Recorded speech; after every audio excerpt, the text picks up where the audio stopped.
Hey guys, it's a conspiracy. That's why nobody knows when I'm live. No, this was like a totally last minute live. I'm not even on camera. Let me put a little picture up. So at least you're looking at a picture. Tomorrow I start I get AT&T fiber, so we'll see how that goes. So if for some reason I'm not live tomorrow, it's because my AT&T fiber sucks. So hopefully we'll get it all worked out. So sorry I was late. I was looking up something because people are making such a big deal out of something and I don't even fucking understand why, but let's get to this. I only got 20 minutes before Banfield starts. So, and it's not going to be a super long live because I got to be up early. So let me say hi to everyone. What's up? Members, Patreons, subs, future members, future Patreons, future subs, haters, lurkers, everyone in between. If you guys want to support me, I got to show you guys what I made today. We got a new line in the candle line business that I'm really proud of. I think it's really awesome. And I'll show you guys in a moment. I would show you live, but I'm going to have to show you a picture instead because I'm not turning on my camera because I look that scary. But they're going to be listed tomorrow, so don't worry about it. It does look like me on camera. Sweet. No, I added, you know how I always put crystals in the candle? Well, someone showed me this picture of a candle that uses my exact wax and they want $160 for it because they put a crystal on the outside. I'm like, are you fucking for real? So I took the idea and this is the result. Hold on. Now, mind you, this is like all rough pictures. Like I wasn't going to show these. But hold on.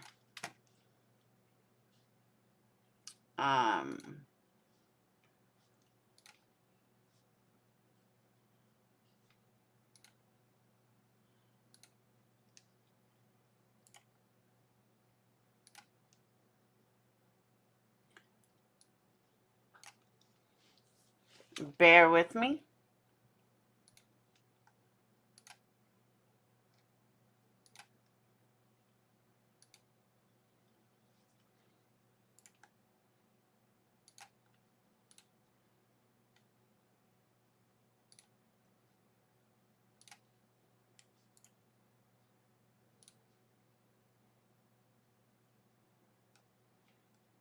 All right. So I just show you the two that I have at the moment. I mean, I have more than that. You see one in the back, but.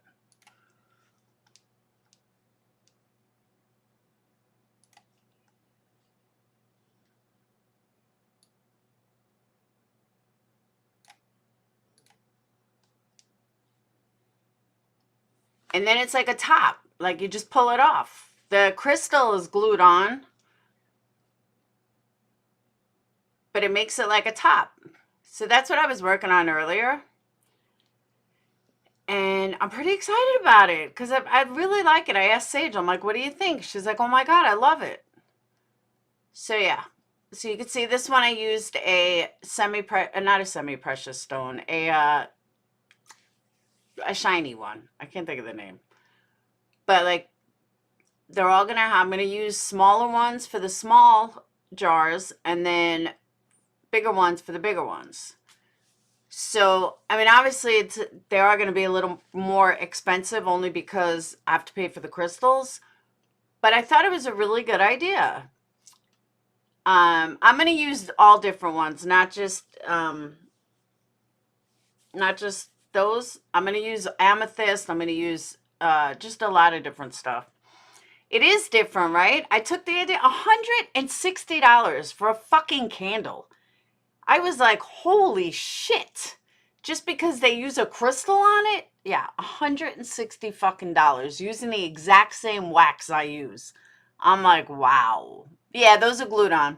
It's like, yeah, it's kind of like a handle. And then I guess you could, break it off. I mean, I'm only using a regular glue gun. So you could just kind of, no, not at all, Scooby. So you could just like pull it off, I guess. But yeah. That one happens to be an amethyst. I broke a bunch of amethysts. But yeah, so I thought, you know what? Let's duplicate this in a much cheaper way, because $160 is just a big fucking ripoff. I mean, it is. I know what those people pay for wax and stuff. It's a fucking ripoff. So yeah. So that's my latest idea. Thank you, Scooby. Enhancements. That's exactly right. Leave them on display stand. Super popular. Oh, are they whistle down? Hey, Rich. How you doing? I'm doing good. No, it's not only Candle Talk. I was excited about my new tops. So yeah, I've been working all day. Got to get ready for Valentine's Day. Got to get all the candles done. I got a whole bunch of new scents. I told you guys I was going to tell you the dupes. I'll tell you the dupes right now because I happen to have it. So the dupes that I'm making for Valentine's Day. I'm making Love Letters by Homesick. I'm making Rose Noir and by Nest, New York. Come Upstairs by Sunday Riley. Burning Rose by Burrito. Slow Burn by Boy Smells and Casey Musgraves. Daybed by Otherland. You're My Person by Ginger June. Dusty Pink Heart by Patty Wax. Nude East by Overease and Rose Pick by Tom Ford. Those are the new ones. Those, I'm making dupes to all of those for Valentine's Day. And then beyond Valentine's Day. But so I told you guys I was going to make the dupes, so I'm making them all, and whew, the wood stands are selling for $10 a piece. The wood stands, what do you mean? So, okay, yeah. Like I said, I'm making duplicates of all of those. Yes, I do garden. Last summer was the first one I did. I have pink sugar, Anne. I've had pink sugar. Oh, the wood lid? No shit. $10 a piece? Damn.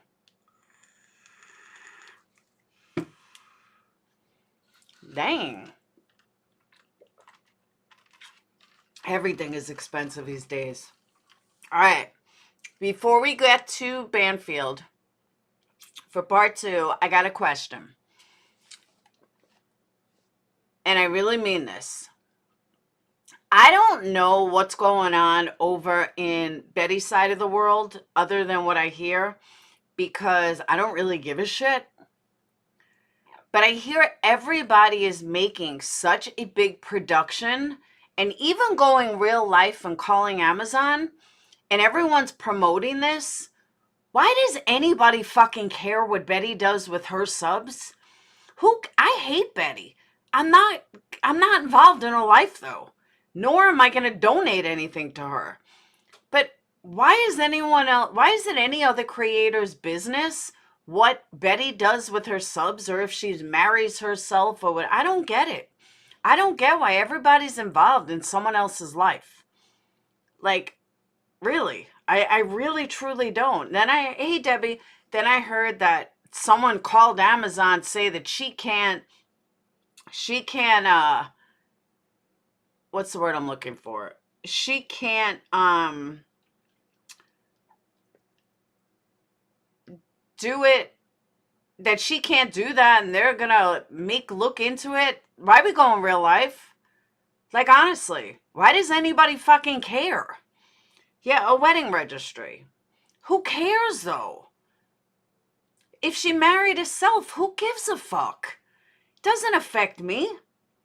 I don't care what she does. You want to marry yourself? Go right ahead. I just don't get it. I don't get why anybody gives a fuck. And why it's okay to all of a sudden go real life. Like, why are these people calling fucking Amazon? It's weird.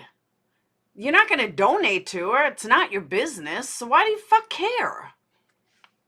I don't know who actually called. I heard of, like, third hand. Instead, you're very disappointed. Oh, no, I don't like her, Rich. That's a fact.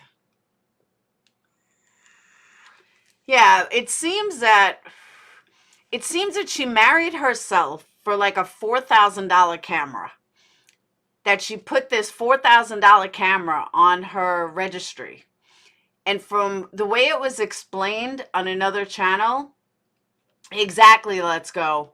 The way it was explained on another channel is like everyone can donate, like her subs can donate to like a big ticket item or something. Oh yeah, you can get Amazon. But they can donate to like a big ticket item, and then all you have to do is say it's a big ticket item, and then like let's say four you guys wanted, let's say I did it, it was me, and I had a $4,000 item on there.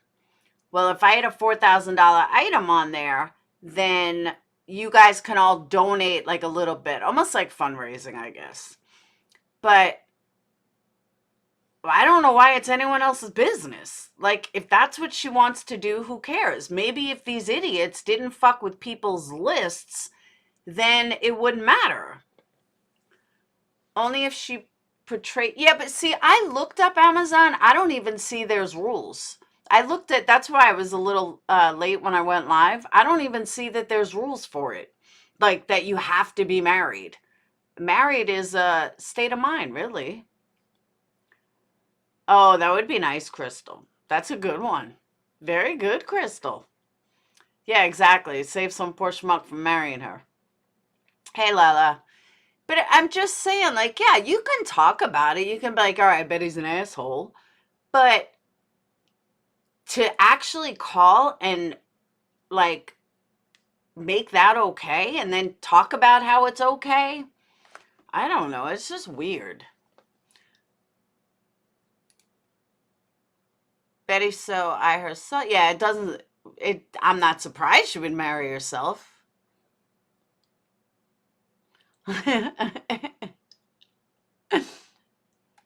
Don't knock the hustle. They were fucking with her. Exactly. They fucked up my wish list. That's what these people do. And if she gets lucky and someone buys her a $4,000 camera, fucking good for her. Just shows a character if she married herself. Yeah, I guess Dolly did it too or something and got the camera. I think because people can donate. But let me tell you, I was at Goodwill. I bought a fucking $30 camera that's worth like $300 on Amazon. I haven't even used it yet. I mean on eBay. I looked on eBay before I bought it because I know it's an older camera. It's fucking, I paid $30 for it. It's not a camera, it's a camcorder. So I can do stuff on the road. But I don't need a fucking good camera. I know, my iPhone works much better. I just wanted a camcorder. What Betty wants is more than Olivia and Dolly's. Hey, OTV. No. Do you know, I bought Dayton a GoPro years ago. We don't even know where it went. He's never even used it. None of us used it. We couldn't figure out. I know, it came with a case, all the cords, everything. Let me see. Why do I keep losing this fucking camera? Here it is. It is a... I actually think I had it when I was young. It's a Panasonic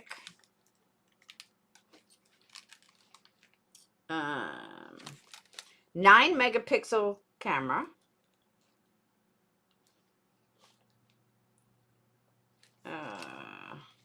Where am I thinking? Panasonic NVGS300. $30. It'll get what I need it to do. I just want to learn how to use it.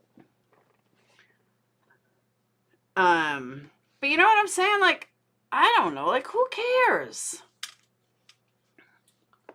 Yeah, I just want to learn if I want a camcorder, like if I want to save for a big one. I figure I'll buy a cheap one, see how it works. Yeah, you know what it is though, Tony? And this I can tell you firsthand, which is why I even bought this one. If you're going to do uploads, you need a good camera because you need to edit good film. Unless you hire an editor, which at this phase of my life I might actually do. But unless you hire an editor, you really do need a good camera on site. you know, if you're going to be on site. However, a top of the line iPhone, like I know the 14's out, but I have a 13 Pro Max.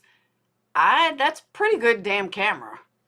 So that coffee, that's what I'm saying. That was my whole point. I'm listening to this. I'm like, why are these people so fucking concerned with what Betty does? Ooh, whistle down. You're always free. Woo woo. Let me tell you, Annie spent hours helping me with Photoshop because I said I need to learn Photoshop for my thumbnails. Yeah, I haven't even gotten to all the videos yet. It's up to subs who to donate, not anyone else. That's what I'm saying. And you have already met her. I need someone to do thumbnails. That's what I need. Did you look at vids again? Yes, I'm still on the first one. I keep watching it.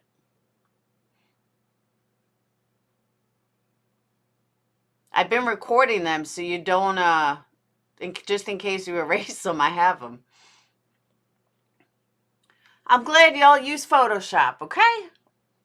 Y'all that much better than me, because I suck. I mean, I'm sure I'll get it once I actually sit down and fucking concentrate. I just really haven't had time. So I've been doing it while I'm doing other things, listening, watching. Yes, Annie, we will. I just got too much shit going on at once. That's my thing. I want to do too much, I should say. I'd be willing to show you also. Well, she did. She made videos step by step. I'm still not getting it.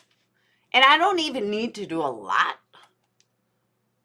And then I took a class. So one of my Patreons paid for a very expensive not Photoshop,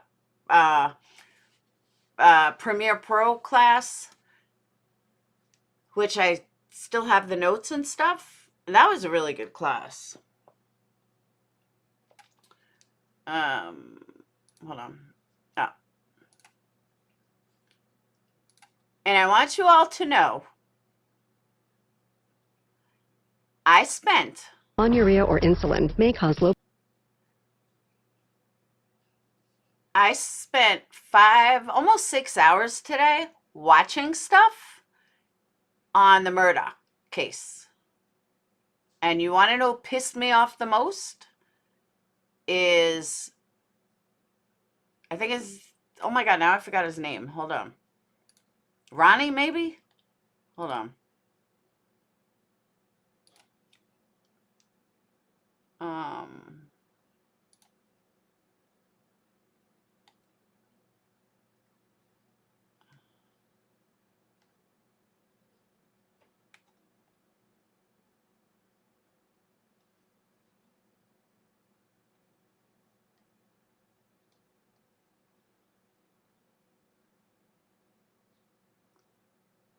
I wrote it to somebody. Now I forgot.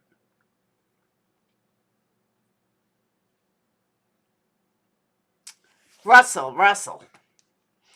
His good old buddy Russell. Russell better be in fucking prison. That's all I gotta say.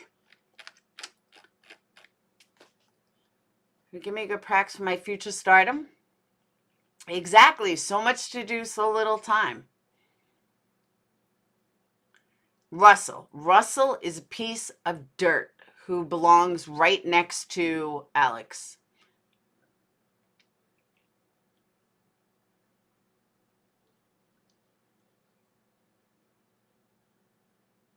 But I think I'm pretty caught up in everything. Hey, Tony. I do. I think I'm pretty caught up. I just wanted to get Russell is the one that robbed that girl. Yeah,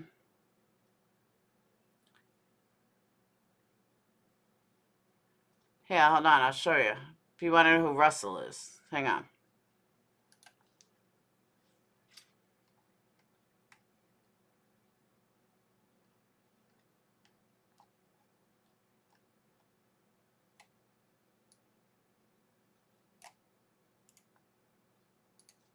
Yeah.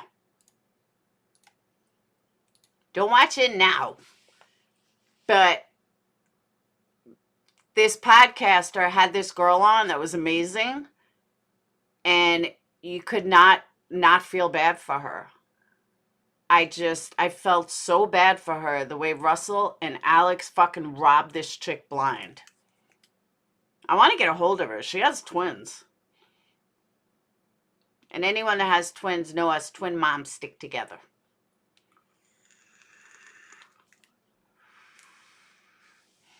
Laura said, all I want you to know, clicked an ad and the ad said insulin shortage. It was kind of funny. I didn't even hit commercial. Yeah, but wasn't the wife involved in that too, though, Lacey? Because she's the one that called.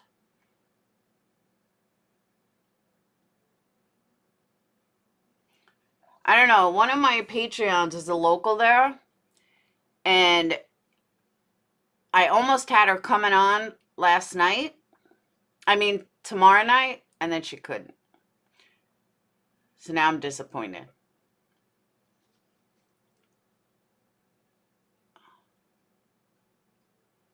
Oh, Dan Abrams is talking about this too. Bizarre connection to Coburger's lawyer that should really lead to a lot of questions. Coburger's public defender, Ann Taylor, who we've seen in court with Coburger, withdrew as the lawyer for Kara Northington, Xana's mother, when she agreed to take the Coburger case. Yes, Coburger's lawyer withdrew from her case to defend the man accused of killing her daughter. Her charges were filed on November 19th, just 6 days after her daughter's murder. After being charged with 2 felony counts of possession of a controlled substance, Taylor withdrew on January 5th, the day a judge appointed her as Coburger's public defender for the murders of Xana, Madison, Kaylee, and Ethan. Now, Xana's mom spoke with Ashley about how she felt learning the news that her attorney had sort of switched sides, so to speak. I'm heartbroken because I trusted her. She pretended that she was wanting to help me, and to find that out that she's representing him, I can't even convey how betrayed I feel. Northington goes on to say that no one had notified her Taylor was no longer in her case, but she found out from a friend who saw it on Reddit. Says she hasn't signed any kind of formal waiver giving approval for the switch, and even says she'd given Taylor her power of attorney. Now, Taylor obviously made a choice here and withdrew from Xana's mother's case for the bigger case, Coburger and the murder. Sure, small town, limited pool of public defenders, and even fewer who are qualified to handle a death penalty case. I get it. But it doesn't change the reality that a woman who trusted her attorney, who was depending on her attorney, was abandoned by her to instead represent the guy accused of killing her. Okay, I'm going to say this again. That is bullshit. Total bullshit. And the reason I say that's bullshit is because that's only partially true. She also skipped out on her court hearings. She also went and has warrants out for her. She only has power of attorney for rehab. She doesn't have power of attorney or stuff. She failed to appear in court. So all these headlines making it out like it's a big deal, it's only a conflict of interest if she handles both of them.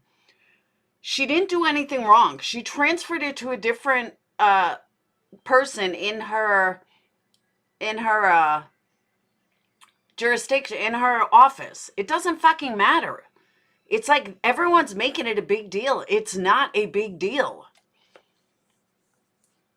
And anyone that tells me somebody else explained it right, I'm going to punch. Because I explained it, and I was right.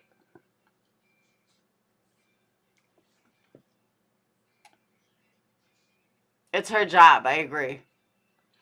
They make Lex's attorney had the ability to choose. This attorney works for public defender's office. She's told what cases she needs to help. Crystal, I won. Beige shirt. Tonight, we're going to talk about what she now says she wants to see happen to Bryan Kohberger, and that is a fascinating story in itself. I'm going to get to that in just a moment. I'm also going to have a complete wrap-up of the Murdoch murder trial today. They brought out a gun in court. They brought out body cam video in court. They just wouldn't let us see the body cam. They let us hear it. And they're going to let us see it. And it is a key star witness in this case because the prosecutors say something just wasn't right about Alec Murdoch the night his wife and son died. Prosecutors say that, but the defense says, how would you behave if your wife and son just died at someone else's hands? Going to get into that too. And then also this incredible story out of Memphis. 5 police officers charged today with second-degree murder in the beating death of someone they were trying to arrest. So what does the body cam there show? Because we are going to see it. And so far, all the officials involved have said when they saw it, they have nothing good to say. All of that is coming up ahead. First, I want to start, though, with that exclusive interview that we did with Xana Kernodle's mother, Kara Northington. Like I said yesterday, she said it's a conflict of interest. Not only is it that her lawyer dropped her for her daughter's accused killer, she said she was also my power of attorney, and now says she has no idea who's got control over her. She also says she wasn't even notified that the lawyer was dropping her. She instead learned from social media when her friend saw it and notified her. That's a total fucking lie. For Bryan Kohberger's attorney. Ann Taylor may have a bigger problem because it turns out she's also represented 2 other parents, which now makes 3 parents of those murder victims. Maddie Mogan's father, Ben Mogan, and Maddie Mogan's stepmom, Corey Hattrick Mogan, were also represented by this attorney. So think about this. Ann Taylor is representing Bryan Kohberger, but she also represented the parents of Maddie Mogan, the stepmom and the dad. And she also represented the mother of Xana Kernodle. If that isn't a conflict of interest in what very assuredly could end up a death penalty case, then I'm not so sure I know this business anymore. But this, make no mistake, this could be. Okay, I'm not an attorney, and I know that she's talking out of her ass. Just saying. Suspicion is we are probably going to have a hearing on this, and there may be even in-camera hearings with the judge who's going to ask that attorney, tell me everything about every meeting your office had, and you in particular had, with those 3 parents of those 4 victims. It doesn't get more serious when you're talking about capital punishment. We're not there yet. They have not said capital punishment yet. That is a critical issue in this case. But I have to be honest, in my line of work, if you're going to have capital punishment, if you're going to have a death penalty, what do you have it for, if not for the kind of crime that Bryan Kohberger is accused of? That's coming up ahead. So I had a very important question for Kara Northington, Xana Kernodle's mother. When it comes to capital punishment, when it comes to the death penalty, Kaylee Gonzalez's parents were crystal clear. They wanted nothing short of a death penalty for Bryan Kohberger if he is convicted. So what about Kara Northington? She lost her daughter too. I want to play this part of the exclusive interview so that you can hear for yourself what she has to say. What do you want to see happen to Bryan Kohberger? I want to see him pay for what he's done. I'm not interested in a death penalty. That's not who I am. I don't believe in that. But I do think that he should spend the rest of his days in prison. Do you plan to attend the hearings and his trial if there is one? I haven't decided yet. If I will be able to do that. So, Kara, what was your first reaction when you learned that your former attorney is representing the man accused of killing your daughter? I'm heartbroken. I'm heartbroken because I trusted her. She, pretended that she was wanting to help me, and to find that out that she's representing him, I can't even convey how betrayed I feel. Have you had a chance to speak with her about this? No, I haven't spoken with her. I found out through a friend who found it on Reddit. You found out through a friend through social media. You weren't notified by Ann Taylor, your attorney, No. herself? Right now. And have you tried to reach out to her? No, I just found out today, literally.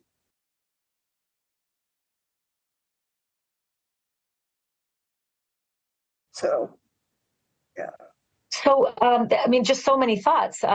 It's so incredible that there is this connection. Are you going to try to fight this at all? Well, yeah, absolutely, yes. Because as I understand it, this would require a waiver, something that you sign and that he would sign in order for her to go ahead and be able to do this legitimately. I can imagine the way your reaction is that you are not interested in signing a waiver to allow her to continue on. Right, exactly. And I'd already given her power of attorney. I'd already signed over power of attorney so that she could help me with getting into rehab and whatnot. And so, I mean, I don't understand how she could do this. I don't understand what happens now. Does she still have power of attorney, or what goes on now? If you were able to say something to Bryan Kohberger, what message would you want to send?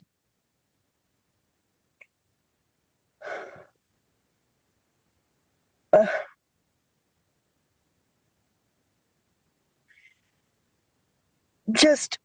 just want to know why.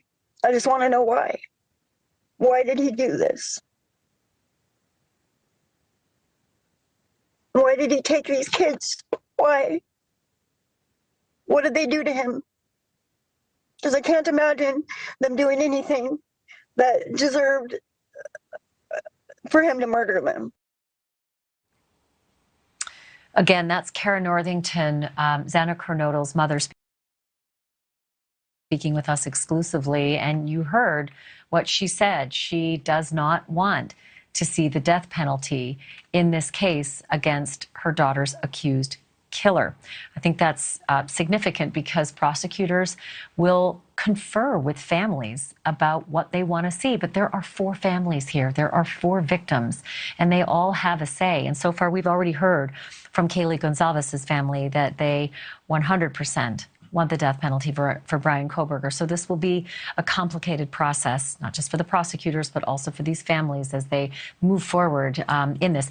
That is, if it ever gets to trial. I said that because we are still 6 months away, right, from the next hearing. And anything can happen. As in the case of Chris Watts, it was very quick. He took a deal and he went away for life. And that was that. Never had to hear from him again. I want to mention something that a lot of people on social media have been talking about. And I'm going to get very personal here, so just bear with me, if you will. There were a lot of people who were very upset that we ran this interview. And some of the comments that I read upset me because I look at Kara Northington as a woman who has admitted that she has struggled with addiction mightily. She admitted on television that she was in rehab and needed help from her attorney to get there. Her struggles are real. And the fact that she lost her daughter to a ghastly crime is real. And she is a victim in all of this. And she deserves a say. She deserves a say from the very get-go because she's been victimized as a family member of a murder victim. And I do not care where she spends her evenings or whether she's been in jail or whether she needed a public defender. She has a voice. She deserves to speak. And when this happened with her attorney, she 100% gets to speak.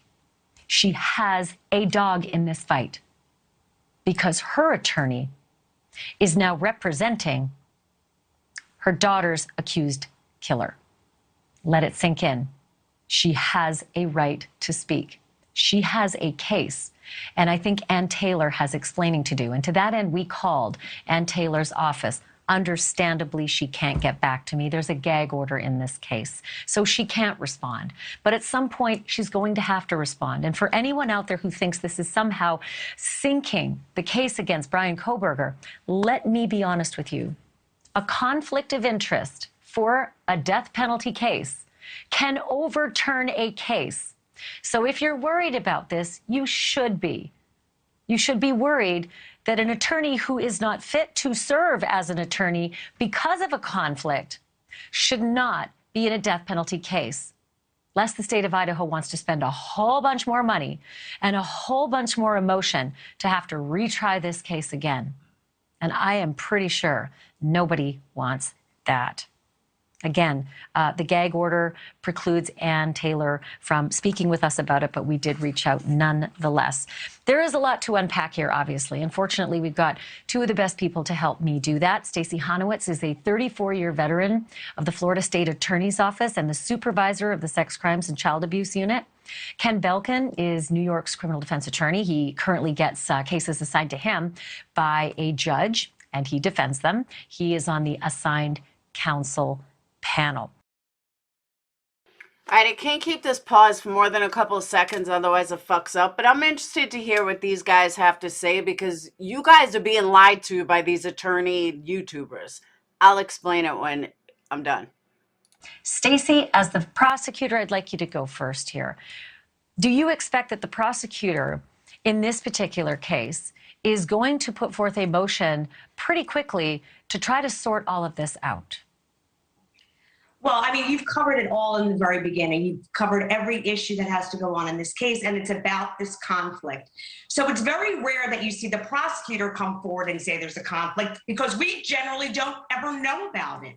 It's different in this case because everybody knows about it. You normally see the defense attorney come into court and tells the court, you need to assign a special public defender because we have a conflict. They are always the one that brings it up because, again, the prosecutor doesn't know anything, doesn't know the relationship between the clients, doesn't know how long they've met with the client, if they even met with the client. You know, you have to remember in the public defender's office, just like in the state attorney's office, the cases are assigned. So we don't know, once that case was assigned, did that person actually go and see the client? Is it just a name on the list now that it's going to be a potential client? But in this case, evidently, she did spend time with this mother because she turned over some kind of power of attorney. She asked her to help her get into rehab. And so a prosecutor is going to say there is a conflict because that's a witness for me. And there's special confidences that you might know. And now you're representing the person that killed her daughter. So yes, it's also, I mean, you know, Stacey, it's also just like the smell test too, right? Like everything that you just said, yes, but also just the smell test of pristine justice. And maybe, Ken, you can jump in here as well. Yesterday, I said it was one parent that had been represented by Ann Taylor. Now it's three parents of the deceased, of the murder victims being represented by Ann Taylor, who's representing the murder defendant.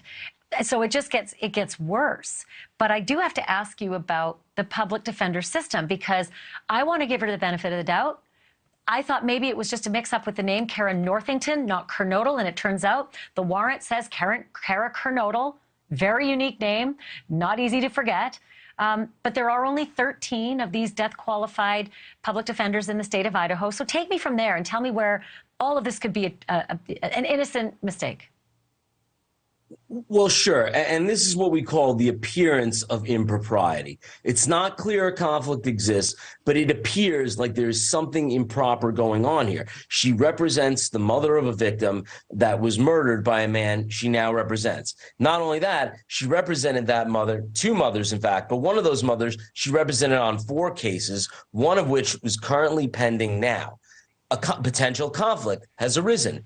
The person who potentially murdered her daughter is being hauled before the court, and she's been potentially being assigned to that case. What she should have done was to decline that representation. She did something the opposite. She's put in a notice of withdrawal of the victim's mother's case, which is totally improper. Because if a potential conflict arises, it doesn't mean the lawyer is served with a menu of options they can choose which client to represent. Conflict of interest laws are in place because there is a relationship already. There is an attorney-client relationship. Confidences have been conveyed. There is confidential material that's been shared, and you don't want to betray those confidences. You don't get to pick and choose which case you take on a conflict of interest. You stay with the existing relationship and you would decline the new one. That is the proper thing to do here, which it appears she did the exact opposite.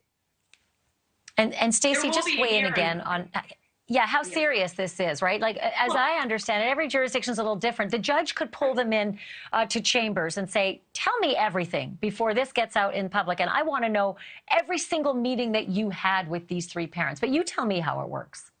Well, listen, every jurisdiction is different, and they will handle it the best way that they possibly can. But this is now on the news every single, it's been headlined all day today. So something has to take place. You're talking about a capital murder case, and everything you said is correct. You want to go in with clean hands. You don't want to try this case all over again. The worst thing you can do is to have the lawyer go in, try this case, and we knew that these conflicts existed. So a myriad of things can happen. The prosecutor can take it upon himself to say, listen, judge, what's going on here? We need to have a hearing. You will have an in-camera hearing because nobody will ever be able to know what those confidences were unless the judge orders her to disclose who she spoke to and when and for how long. But the defense attorney is 100% right. It is the appearance right now. You've got two parents that have already met with her, had confidences with her, and now she's on this other case. So somebody somewhere is going to, drag them into court and let us know what's going on. She's got to be the one to tell why she did what she did. So listen, this conversation continues. Stacey Honowitz and Ken Belkin, thank you both for your wisdom on this. It's disturbing, upsetting. I hope they sort this out. Thank you. Thanks for having us, Ash. Coming up, it is all about the evidence. I feel like I'm stupider than I was before I turned this on. Okay, let me give you a fast rundown of why all these people are wrong. I absolutely agree it's a conflict of interest if she was holding both of them at the same time. Then it's a conflict of interest. It's also a conflict of interest if Kara was actually doing the right thing. So let's get this straight. Just because they have, now she's the head honcho there, she has every right to not want to handle a client. Kernodle missed her court dates, missed everything. And she's a liar, okay? You can walk away from a client who's a complete liar. You have that right as a public defender. If your client lies to you and they're not paying you, but the state is, then you have that right. We can see firsthand what a liar Kara is. Forget the drugs. She's a liar. So because of that, she skipped court. She's out on warrants. She's on the run. And you know what? Honestly, I would walk away from her too. There's 13 in the entire state of Idaho. Only 13. Yeah, but it could be a multiple things. Was she in rehab? You don't need a power of attorney to go to rehab. Maybe, just maybe, and this is where this may sound a little harsh, but mind you, I am an addict, okay? I am an ex-addict. I'm always be an addict, but recovered addict. So I'm not coming to you like I don't know about the game of drugs, because I most certainly do. So my point is, there comes a point where you can only make so many fucking excuses. And while I understand that it would be tough right now, but if she wants to go to treatment, then go to treatment. You don't need a power of attorney to do that. If you truly want to go get help, then go get fucking help. So she's going to use the excuse of what's her name taking on another case. That's nonsense. Total fucking nonsense. And Amanda, that's what I said earlier. I agree with that. So, yeah, the case is huge, like Vallow, Daybell, also in Idaho. Or like Chris Watts. I agree. But I'm sorry. Go to rehab then. You don't need her to send you to rehab. And maybe, just maybe, and this is just a guess because I know a lot of addicts, but maybe what's her name has lied to her so many times and she's fucking done with it. She's done with Kara's lies. She's done with Kara's. We don't know. But for some reason, they needed to access health records while Kara was locked up or in rehab. She would need to assign a power of attorney to get the files. I don't know about that. She isn't too concerned about a bench warrant if she's doing interviews on it. They probably paid her. Oh, I said the same thing, Jan. I said that last night, that I really hope she gets the help that she needs. I really do. But she doesn't, you know, for her to sit there and say that she learned from social media, are you not following the case? My divorce attorney couldn't represent my ex-wife for custody battle 8 years later. That I understand. True crime junkie, that I understand. But my ex's attorney, during our custody battle, I could hire her for something else. She couldn't do anything with divorce, but if I needed her as a criminal attorney, I could hire her. It has nothing to do with him. But don't forget though, that's paid. That's a paid attorney. It's different. These are public defenders. You really don't have that much of a choice. Judge will see through it. I agree, Lacey. I totally agree. She has not been in Xana's life from what I remember hearing. And I mean, if not to be a dick, but if that was your mom, would you want her around? Would you want her coming up to college for mom's weekend? No, I wouldn't either. All right, break time.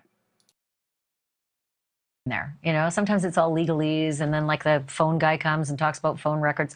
But this day in court in the Alex Murdough trial, right away, right out of the gate, this happened. They open up the evidence box. I kind of knew what was in there. I kind of guessed, but it's a little like you got to wait for the cop, because he brings it out and he shows the courtroom the camo shotgun.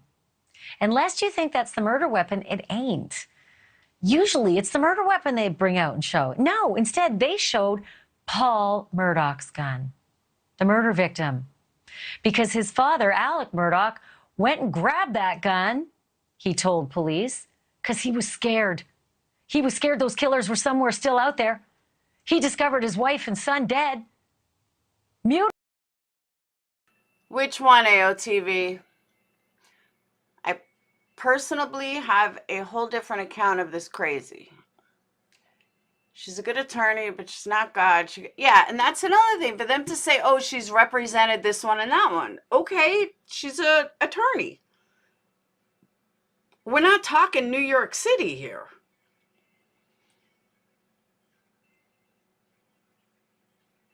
Do you want a link? It does cost millions of dollars to defend Brian. I agree with that. But here's the other thing. A judge had to have signed it to begin with. That's what I don't understand. A judge had to have signed it. A judge signed off on it. A judge has all the records in front of them. So that doesn't make sense either.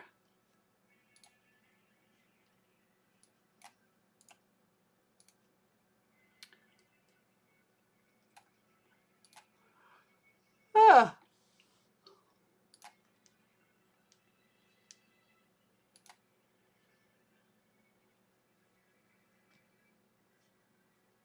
Where are we?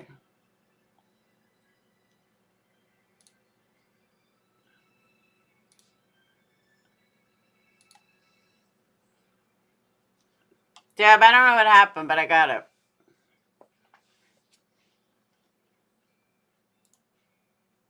All right. Here's the link.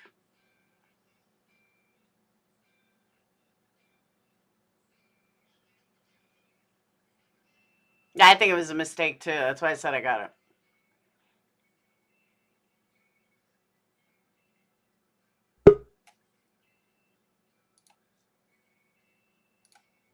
Hola. Hey, Mr. Flex, how are you? Good. How are you? I'm good. What's happening? This whole Xana thing, her mom, people say that, well, she hasn't talked to authorities. Well, she hasn't talked to one authority when her daughter died. Really? That what? She didn't talk to one authority. I know. I thought they were under a gag order. No, not the families. The families aren't under a gag order. Only the attorneys. I thought the Kaylee's family kept talking, and that's the reason they put the families under a gag order. I thought so too originally. I just never changed my cover on there, but yeah, I thought I read it was the families, but it's not. It's also the family can talk, but nobody else. Correct. Yeah. That's weird within itself. Oh, Just a Girl said the dad just said yesterday that he was. So maybe he is. I don't know. Are you talking about Kaylee's dad? Because he's the only outspoken one. Yeah. No, I don't know. I thought everybody was under a gag order. Like, you couldn't talk about it if you knew anything about it. Oh, they tightened it. But you guys, you have to understand, for those saying it's a conflict of interest, you have to understand, this is not a big town. You know, if they live in Boise, why would they even have a public defender? Or maybe it was when they were real hard practice or whatever, but a judge has all this stuff. And a judge still signed off on it. And I think it looks terrible that she's saying that she didn't even know about it. Well, have you not followed your own daughter's case? It's just weird to me. That's what I wanted to tell you. Am I reading into this wrong? Like, this public defender took this case, but she was already on the case with the mom? Okay. Am I right? Am I wrong? I don't know.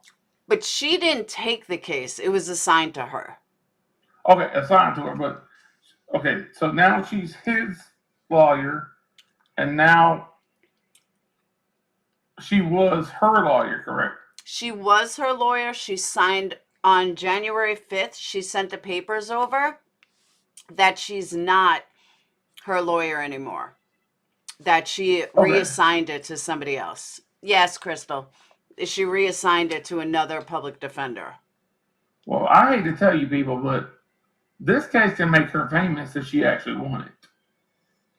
I mean, famous. I mean, maybe not Johnny Cochran style, but it can make her famous as a lawyer if she actually won it. Here's the thing, though. I thought of that too. The problem is she's already almost 60. She doesn't have that much more to go where it even matters. Right. So it's not like she's like Jose Baez was up and coming. He's only like maybe 30s. He had a whole career ahead of him. Her career is winding down. Well, I mean, you can say that, but it only takes one big case to get, 5-10 years of popularity. Yeah. And I mean, a 10-year high-profile lawyer can make a lot of money. True. So that would be my only thing with that. But am I wrong? Is this? I'm not saying this out of disrespect for her, but is she like a crackhead? Meth, I'm assuming. But I think she has a long line of different drugs. well, maybe she ain't on drugs now, but I'm just saying. Oh, she's on looks drugs like now. It looks like she's like strung the hell out in the interview anyway. Yeah, everyone's saying meth. Her teeth were all rotted out. You can see. I mean, I said last night. Her mouth sunk into her face. I said last night, I feel bad, and I'm like, I don't want anyone to take what I'm saying wrong. But, I mean, there comes a point where you have to, yeah, she's wanted for drugs right now. She's out on a warrant. There comes a point where you have to take responsibility, and I'm sorry, but if she wanted to get help, she'd sign herself into rehab. No better tribute can she do for her daughter than get sober. And she's not. Facts. But let me play the other side here. You know, the death of her daughter could have pushed her to more drugs. Oh, I agree. So let's go with that. You know, I mean, you know, something like that can change a whole person's life, like everybody's life. I agree. I would have much more respect for her if she went into rehab today. I would have a ton more respect for her. But it's very hard when you hear an addict just make excuses. And that's all that you hear is excuses. And that's all I hear from her is excuses. And she's not doing anything for her daughter by being high. And my next question is, does she not have a dad? Is he gone, or I don't know. So I don't know. Like, where is the dad of this? Exactly, you know, Jackie. We've seen dads of everybody, but we haven't seen dads of her. She had a dad. She was raised by her aunt, her grandparents, I think, and her dad. Miss Perplex, does this not feel like the craziest thing you've been through since, like, I don't know, the OJ case or something? Like, everything changes in a moment, every day. No, I think Making a Murderer was worse. Making a Murderer? I watched that. Do you think that guy was guilty? No. I actually do, so. No way. Totally innocent, both of them. Absolutely innocent. Without a doubt, hands down, not even questionable. Oh, interesting. I'd love to talk to you about that one day. Okay. But we'll stick to this one right now, but I just don't understand the way everything keeps going. Like last week I talked to you about that Kim thing. Like, who knows? Fake, real, who the hell knows? I've watched a bunch of other episodes of people talking about it, and well, if you take their account in it, it was fake. So, but that drunk turkey or whatever, they're standing by it and saying it was real. But it seems like every single day something about this case comes back out that this guy's gonna get off. Nah, I don't think so. I mean, if there's evidence to prove that it was him that did it, but we don't know if there's enough. Like, as of right now, there's not enough evidence. We don't know. One hair on whatever that sheet thing was is not enough. It's not enough. No, it's not there. And then I watched a TikTok video today. Believe it or not, a TikTok video that has it's not Dylan, but the other one. Bethany? Bethany, yes. Bethany shows up at the door for cops. And guess what shoe she has on? What? Vans. The same Vans as apparently. A lot of college kids have Vans, though. Right, but how do you put the Vans on him unless you actually found the shoe with blood on it? How the hell do you put that on him? Well, they didn't. They never put it on him. All they said was they found a latent, meaning it's not visible to the naked eye, meaning it could have been there for 3 weeks. But they found a Vans size shoe. I mean, a Vans shoe, imprint of a Vans shoe. That's all they said. They never said it was his. Right. But has anybody found a murder weapon yet? Not that we know of.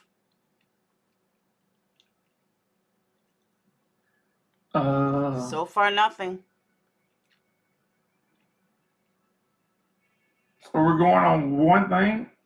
Oh no, I'm sorry, two. A car. Well, no, three. I guess three with a cell phone thing. So cell phone thing, car, and one piece of DNA. Well, we don't know what the cops have, though. We only know what they've released to us, but we don't totally know what they have. Well, that's true. They could have a lot more that they're keeping quiet, or they could have nothing. Oh, the footprint was thrown in to corroborate Dylan's story. Maybe. But they may not be telling us everything. We don't know. You know how I feel about Dylan's story. I think it's bullshit. But what? Dylan? Her whole story's BS. I don't know. We just don't know. We won't know until if and when there's a trial. I don't even know. Well, yeah, they pretty much would reveal everything they have at the preliminary in June. Well, he's got to plead first. Well, he'll do that at the preliminary. You know he's going to plead not guilty. Yeah, because they don't have anything. No, I'm sure they have enough. I'm sure they have. All right, let me rephrase that.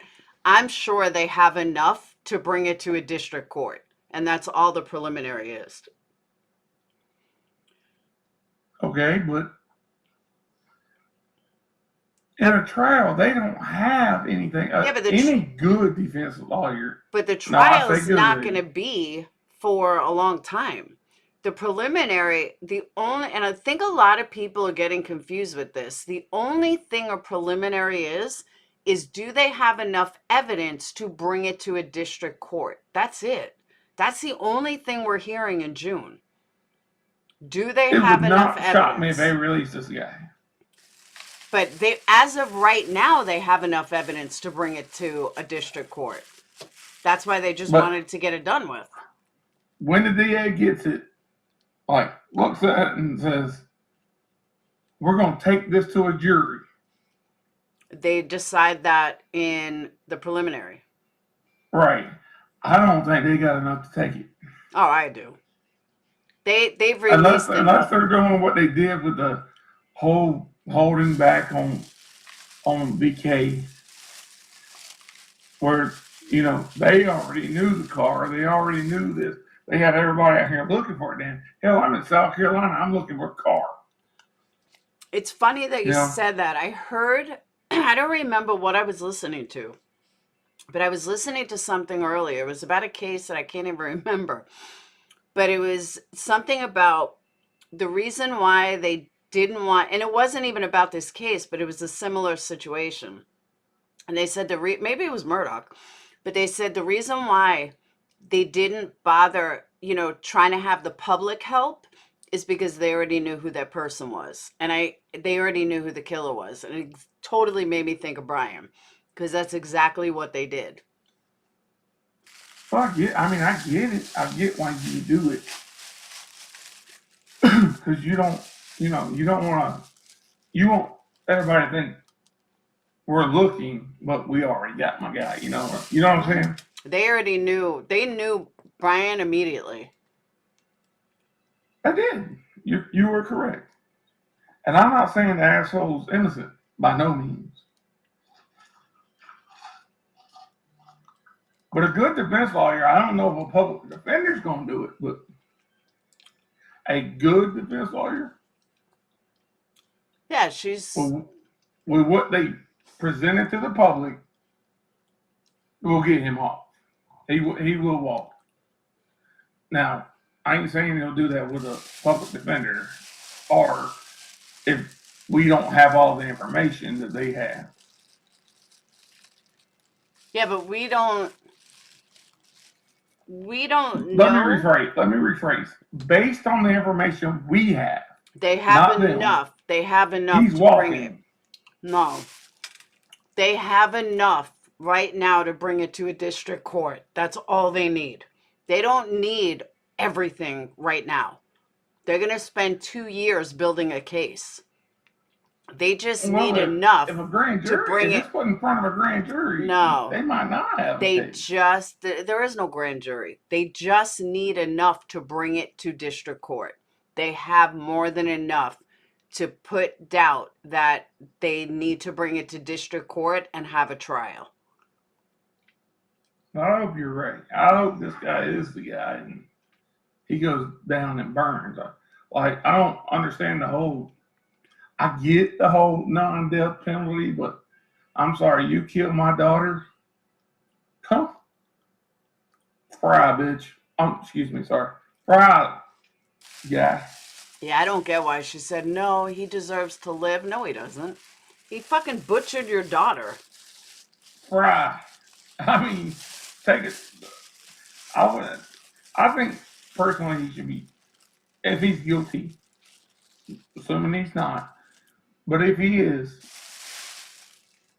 he should be stabbed to death. That's just my opinion. But hey, it's just me. I agree. Eye for an eye. Slowly, not like a big jab. I'm talking slowly. But and that's not morbid or anything like that. That's just you get what you give. Am I wrapping candles? No, I was eating something. It's just not to me. It's what can they prove? And at this point, with the information we have, they can't prove much. Yeah, but they don't need to prove anything right now. There's so much more to go. I mean, right, I get that, but they're not at the same time. But they're not going to have all the evidence before a trial. That's why it takes time to go through a trial and have enough stuff for the trial. They need, it takes a long time to truly build a case. And they're not going to have, they don't have all this stuff now. They have and to I wait. understand that. And to me personally, just my opinion, works in a case that nobody heard about. But when it's a national case, you start bringing your forward now. Like, this is the reason you don't. You don't at all. Like just a girl said, this is literally just an outline, and then they will present everything at trial. Because you can't give away too much information now because it could taint a jury. And at the end of the day, he deserves a fair trial. And you can't get a fair trial if they show their whole hand instantly. It just doesn't work like that. I'll ask you a personal question. Not personal, but your opinion. Do you think with social media today and the TV the way it is, that leans to one side, do you think there's an actual thing as a fair trial? Just between me and you, that's it. And the chat, of course. Wait, what was that? With social media the way it is today. Okay. And the way the TV leans to one damn side, do you think there's an actual chance of a fair trial? I don't. Okay, let me answer that. And it's, when you said that, if you asked me this 15 years ago, I may have a different answer. But the reason why I say no is because the one case that pops up at me is Casey Anthony. Everybody had her hung. Nancy Grace, the top mom that did it. Every single thing should have put her in jail for life. especially Nancy Grace. Nancy Grace was huge back then, and everybody listened and watched her. And Casey Anthony was found not guilty. So I think with some jurors it might. I think with some people it might. But I think that's also why they try to take older jurors who may not be in the OJ too, who may not be in watching TikTok videos per se. And so normally I would say absolutely social media, but then I think of some of the cases like OJ and, you know, these high profile cases that everyone was against, and they're going to jail, they're going to jail, they're going to jail, and they're not, they're out free. So years ago, I may have had a different response, but do I think social media plays a big part with jurors? Not really anymore. I don't. Well, when you even pick up your phone and just go, say you're a juror in this case, right? Mm-hmm. And you pick up your phone and go on Facebook. Now, you might just have your friends there. And you're scrolling through your friends, you know, we had a good weekend, blah, blah, blah. But somewhere when you keep scrolling, guess what's going to come up? Something about this case. Yes. See, but you can't use me as an example because I know that everything on Facebook is bullshit. And I know that anything in these groups are bullshit. And I know 3/4 of the rumors are bullshit. And I don't even have to listen to it. And I know it's nonsense. That's why I won't listen to a lot of these channels. And I kind of just stay by myself because if I listen to them, I get frustrated with all the rumors and all the morons that are in there. So I just don't go to other channels. But I know that's not the norm. So I'm a bad example. On a side note, you're one of the smart people who use Streamlabs and StreamYards together, huh? Yes. Okay. Mm-hmm. I was wondering because I was looking for the chat and it kept saying no chat, and I'm like, yeah, no, I use both. And then you can just go into your record only, and you don't have to use any StreamYard time. Mm-mm. I used to use StreamYards, but you're very limited. There's a lot of things you can't do with StreamYards. You know, you don't have to use any of your time if you just go on the record only, and you just put it on the screen. That's it. When you're in OBS, and you don't use any time on StreamYard. So just I don't know if you know that, but no. Yeah, just hit record only, and then just put. You still get a link. You still get everything you get on StreamYards, and you don't have to use any time on your StreamYards because you're not actually live streaming from StreamYards. Yeah, but that's uploads. I wouldn't use StreamYards for uploads. Right, you don't have to. That's what I'm saying. That's what I thought you was doing, but. Mm-mm. No, I just open up an old browser for StreamYards. Like, you know, one that I've already used, and I just go back into it. No, well, it's exactly the same. If you just, well, for future references, if you just hit record only, you don't have to do that. You can get a new link every time. Hold on. Tyree Nichols murder? Who's that? Isn't that a creator? Tyree Nichols? I've never heard of him. I heard. I don't know there. Shops? Oh, yeah, I don't know. I don't know that case. All right, AOTV, thank you so much for coming up. Yes, ma'am. I'll get out of here, but just wanted to say one thing about the Murdoch murders. Shoot. I'm from South Carolina. You what? I'm from South Carolina. Are you? Yes, ma'am. Have you from that area? Not from that area, but I know a lot of people from that area. I'm learning more about it. Do I think he actually done it? No, I'm not sure about that. Do I think he had somebody do it? Yes, because he's a strange, wicked person. But either way, he's still guilty. He's still guilty, yes, but I don't think he actually killed them people. I think he did hire his cousin or uncle or whatever it was to try to kill him. And, well, that didn't work. Yeah, I saw that. And do I think he has something to do with that Stephen kid stuff? Yes, I do.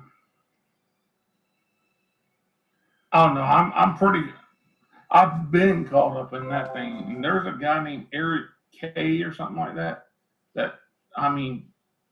will show you this story 100% hardcore if anybody wants to catch up on it. Hold on. Did I play all 3 parts of what, Lex? I watched the HBO special. The 3 parts of the HBO special that I watched. There's a YouTuber, if you don't mind, if you give me like 20 seconds, I'll find his name. Yeah, the Eric guy. It's Eric something. Yeah, someone posted it last night. Well, if you watch his series, is like really, really good. So Hold on. No, Lex, there were only 2 parts. And tonight was the exact same thing as last night. no, this has been out for No. months and months. It's talking about no, it's a 2-parter, and it was like the same thing as last night. It was stupid. She was talking about Xana. Oh, okay.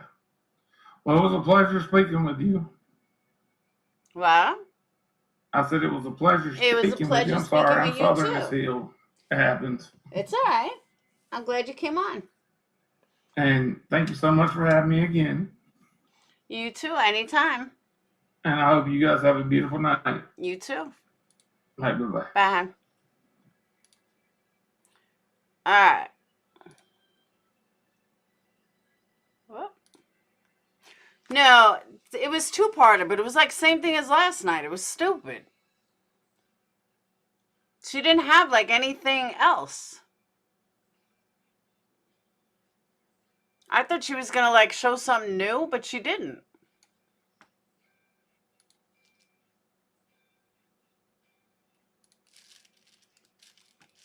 Oh, they're talking about Nichols. Other charges still might be coming. Wouldn't be clear about whether the charges were for these officers or for other officers because the investigation is continuing. And the chief also mentioned that we aren't going to see some of the video because the video just sort of kicks in part of the way through the first confrontation.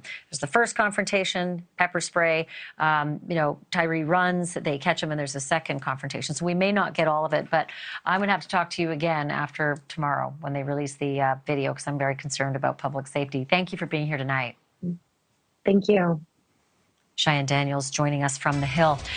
Hearing audio from a videotape in court, that's one thing. And it can be really super powerful. In fact, it's what made Alex Murdough cry in court today.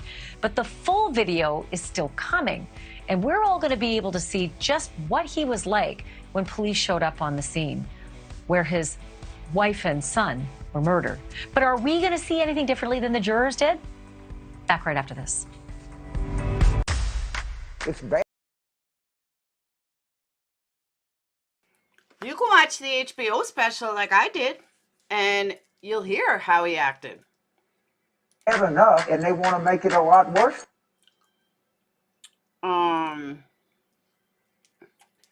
So, okay, lies because she's saying that she had to hear it from one of her friends told her that so-and-so is a lawyer, that, he was now a lawyer. That shit's been all over the news. Are you not following your own daughter's case? All the other stuff I've already explained, not in detail like, a lawyer can, because obviously I'm not an attorney. But at the end of the day, they're not saying anything that I haven't explained. I just give you the one-liner instead of explaining every single detail.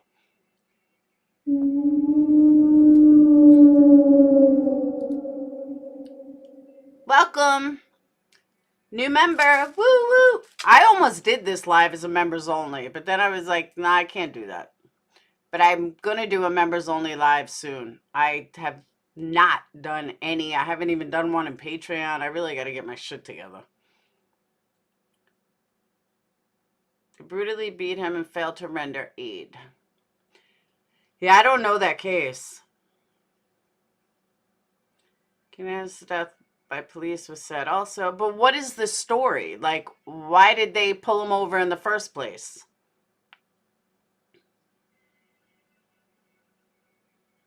I know, I do have to get it together, Anne. I really do.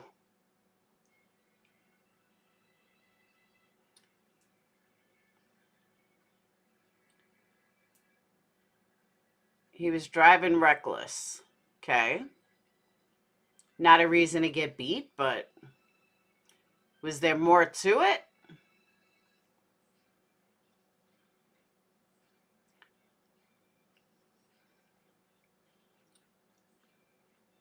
Why are you telling me get it together, Lex? You don't even a member. Yeah, the HBO series was about Murdoch. Chased him. I only heard he was tased. Well, I'm sure the video is doctored. Call it a hunch.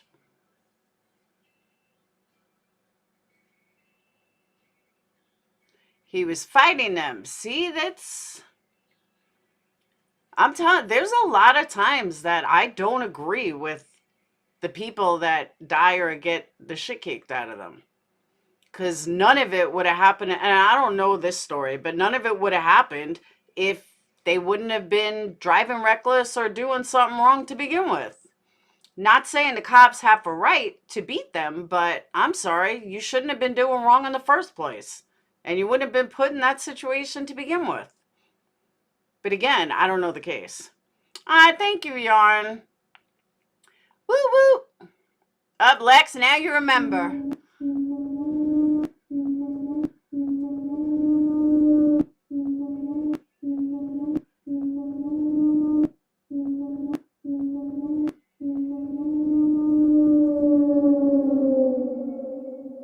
There you go. Welcome. Welcome, Lex and Pauline and Madhouse and Just a Girl and Crusoe and Mimi and Gem P and Samatu and Acissel16. He suffered cardiac arrest 4 hours before his complication. He was non-compliant and running through traffic. Because of his cardiac arrest? Was it due to drugs or something?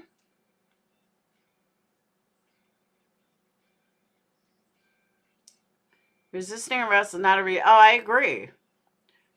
Police aren't tasked to be executioners. But that's what I'm saying. I'm wondering what happened. Strictly because of slow-mo. Oh, isn't that annoying, Amy? I can't stand that. I would join member 2 for slow mode. You a boss and I conclude that. Super chat. Who was that? You didn't have to do that. You a big dog supporter and you prove that.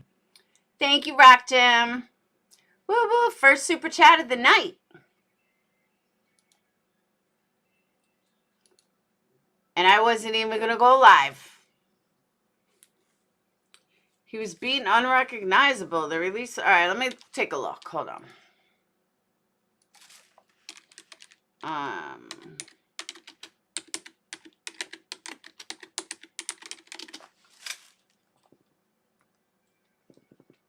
That's not me farting. That's my chair, by the way. Oh, it happened in Memphis?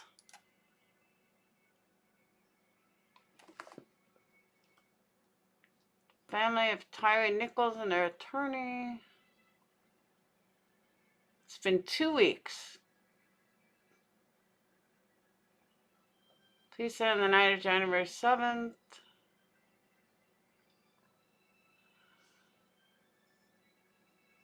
He took off running.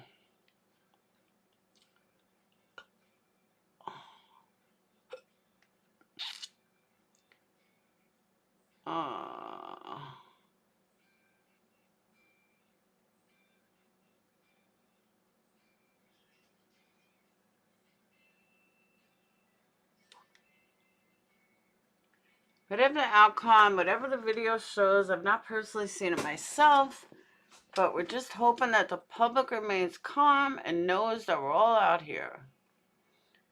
Like his family continues to call for the fired officers to face criminal.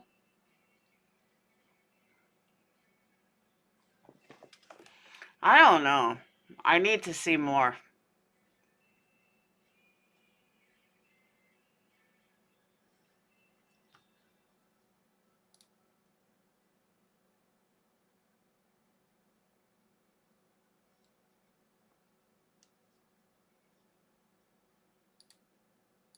We are hours away from the family of Tyree Nichols meeting with City of Memphis officials following his death. Good evening to you. Thanks for joining us. I'm Shay Arthur. The family, along with civil rights attorney Ben Crump, say they are expecting to see footage of what exactly happened during his arrest. It's a moment that has led to much anticipation for many across the community. WREG's Jordan James is live tonight with what's being said ahead of this meeting. Hey, Jordan. Hey, Shay, there's mixed feelings across the community depending on who you talk to, but the bottom line is a lot of questions soon could be answered. For several days, many have been asking the question, what happened to Tyree Nichols? You know what they say, right there in the dark, always come to the light. 2 weeks after the arrest of the 29-year-old, who family says died after being beaten by Memphis police officers following a traffic stop, his family is preparing to see footage of the arrest. It's almost like the hard decision that we had to make to show his picture. It feels to me like a 2023 Emmett Till. Ahead of the release, Memphis police fired 5 officers involved in Nichols' arrest after the department says they violated multiple policies. In a statement, Chief C.J. Davis described their actions as, quote, egregious. I don't want to see it. At some point, video of the arrest is expected to be made public. Retired Shelby County Sheriff Captain Benny Cobb won't be watching, considering one of the fired officers is his mentee. He told me what the situation was and broke down into tears. He even expressed concern for the young man's family. I don't see where there was malice involved in this particular incident. It happened, and they're going to have to pay the cost. Where that body cam footage at? This week, local law enforcement agencies are preparing for the possibility of protests. Something Shelby County Sheriff Floyd Bonner says he supports as long as it's done in a safe manner. Whatever the outcome or whatever the video shows, I have not personally seen it myself, but we're just hoping that the public remains calm and know that we're all out here trying to do the right thing. Meanwhile, Nichols' family continues to call for the officers involved to be charged. I feel bad for Memphis because everybody don't think like we think. Everybody's not like, let's just be calm and patient and cool. Everybody don't have that mentality. People are tired. And no word yet on when the video will be released to the public. And as we said, Tyree's family and attorney are expected to meet with the city tomorrow where they will have the opportunity to review it. And we're expected to hear from them tomorrow evening. For now, reporting here live tonight downtown, Jordan James, WREG News Channel 3.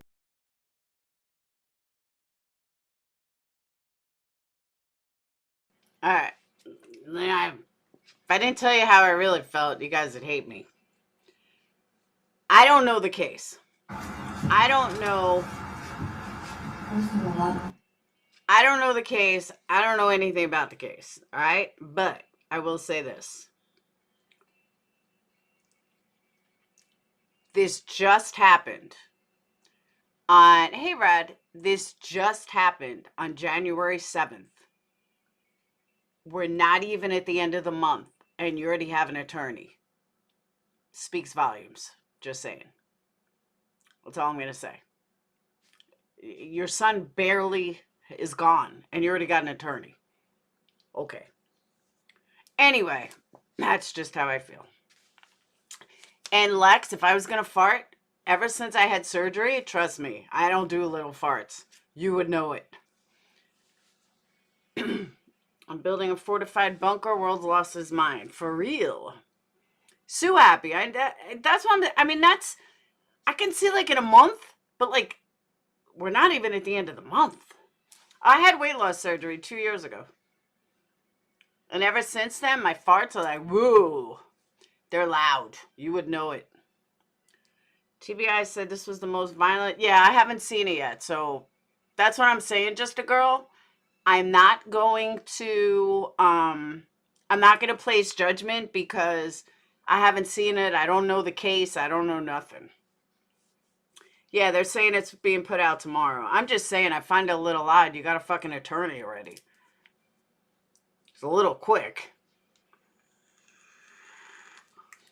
Of course they're going to watch it. No wonder why I'm single? Yeah, right? Don't say it. No, I don't know. I haven't seen it yet. And like I said, I don't know anything about the case. So I'm just saying, I just think it's a little soon to have an attorney. ACLU, they act quick also. It just seems a little like attorney wouldn't be the first thing on my mind immediately. But I don't know. I mean, hopefully I'm never put in that situation. So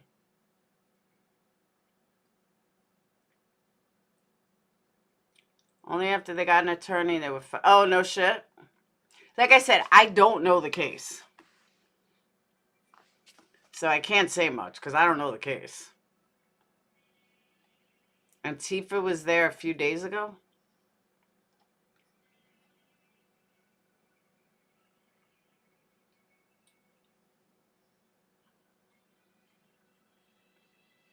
And Memphis is a bad area. We'll be safe and hopefully Laura will still go live. When? Did I miss something? Oh, the fortified bunker. I've always been told if you have to speak to the police, guilty or innocent, get a lawyer. Lawyer they have is George Floyd's family. Emps lost their job also. Seen it before. A nice tased more than once. True. Oh, no, I'd have an attorney. But I'm just saying I feel like it's just a little quick.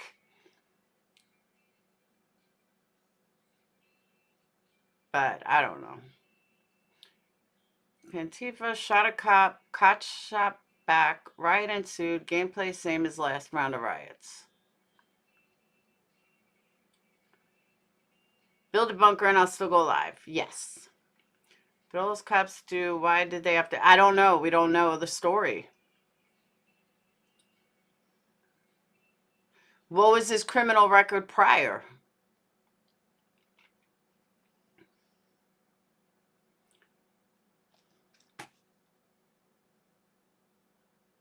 What was his criminal record prior?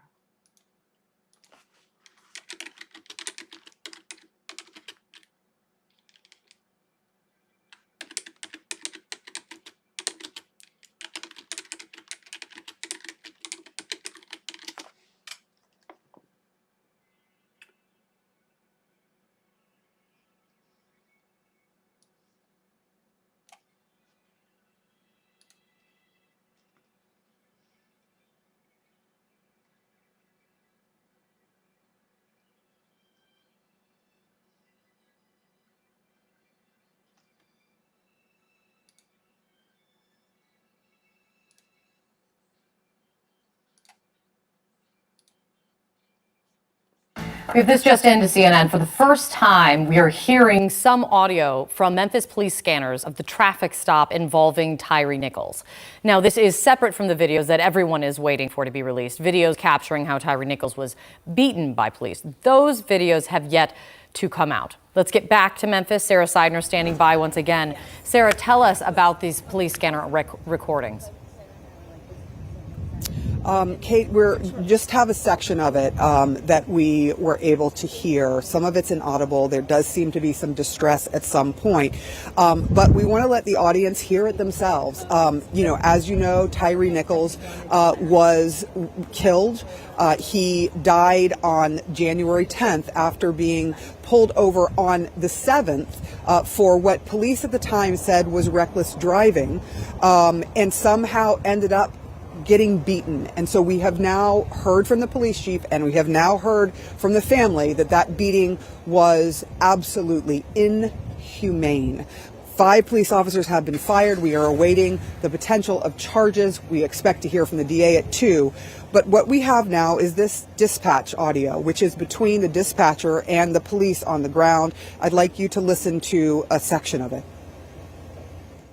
We got one male black running. Over there, set up for perimeter. The Scorpion car pull over to East Range and Ross. You have one running on foot. Just run that tag and see what the address. Show me battle cake. He's fighting at this time. Check the box. What stands out to me here is you hear what sounds like distress.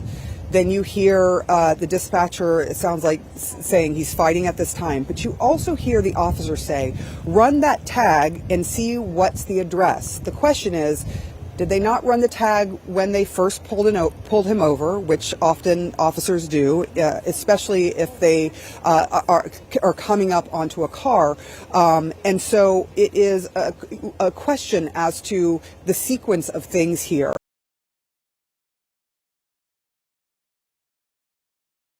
We have this just in. Do you know what's weird? I put it on closed caption and it only shows up for me. You guys don't see closed caption. That's strange. All right, I want to hear that again because I feel like I missed something. To CNN, for the first time, we are hearing some audio from Memphis police scanners of the traffic stop involving Tyree Nichols. Now, this is separate from the videos that everyone is waiting for to be released, videos capturing how Tyree Nichols was beaten by police. Those videos have yet to come out. Let's get back to Memphis. Sarah Seidner standing by once again. Sarah, tell us about these police scanner recordings.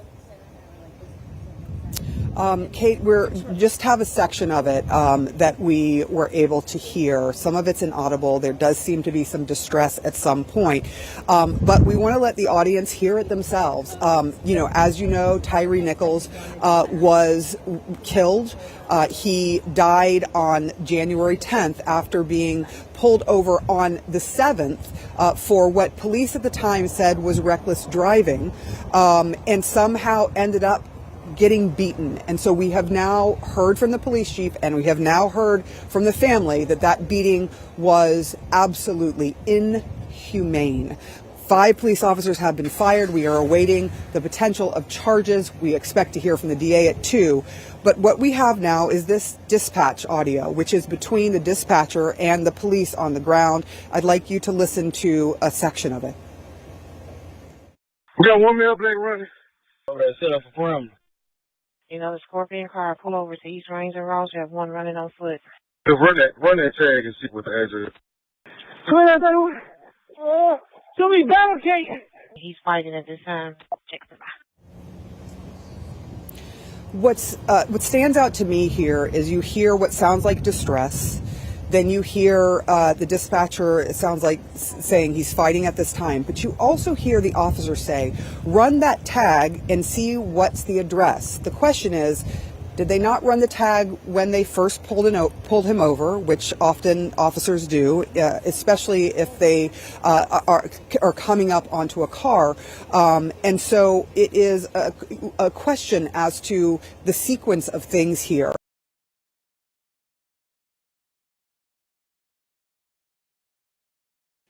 Phil, I don't disagree with you. I really don't.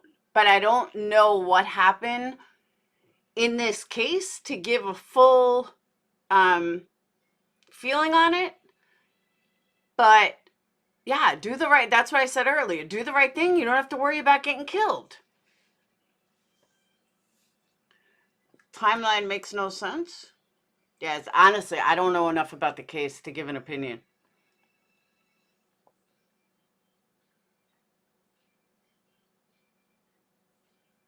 All right, police confrontation. Around 8:30, for suspected reckless driving, a confrontation occurred between officers and the vehicle's driver, later identified as Nichols, who then fled on foot, according to Memphis. Officers apprehended him, and another confrontation occurred, resulting in his arrest. It's not clear what about his driving might have appeared reckless, how far Nichols fled on foot, who was involved in the initial police encounter, how officers apprehended him, how long these confrontations lasted, why officers felt compelled to confront Nichols twice, and where it happened. So all that's unknown. At a Thursday press conference, Shelby County District Attorney said there was an elapsed period of time in getting medical help for Nichols when he was injured during a traffic stop. Mulray said that there was a traffic stop, an initial altercation involving several officers. Pepper spray was deployed and Nichols ran. There's another altercation in a nearby location at which serious injuries were experienced by Mr. Nichols. After some period of time of waiting around after, see, that's why they got fired. January 10th, 3 days after the stop, TBI announced Nichols had died due to injuries sustained in the use of force incident with officers. Nichols suffered extensive bleeding caused by a severe beating.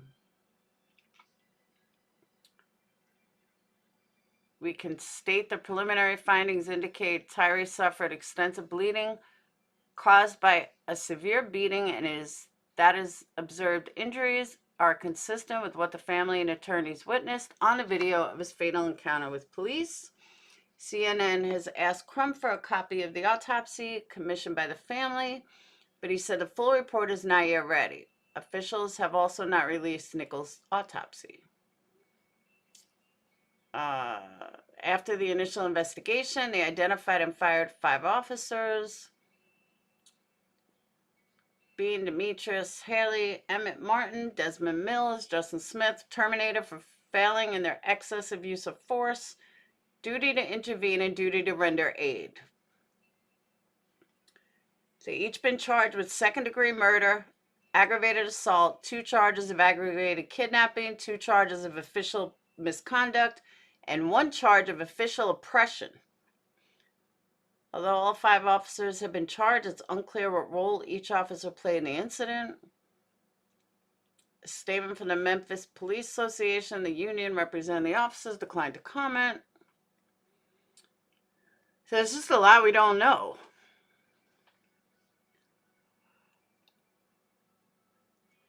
But I'm telling you, that's the one thing they won't get rid of.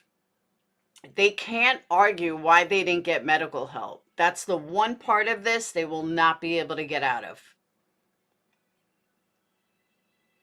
After you beat the fuck out of him, why didn't you get him help? Maybe if they got him help, he could have been alive. He'd still be alive. But they're not going to be able to get out of that. You can't get out of that. There's no excuse why 5 officers couldn't call. Yeah, but you know something, Callie? Even if they were justified in the beating, which they're not, but even if they were justified in the beating, there's no excuse why they didn't call. Why they didn't call to get help. That's the one part of this they can't beat. No, ENT won't come.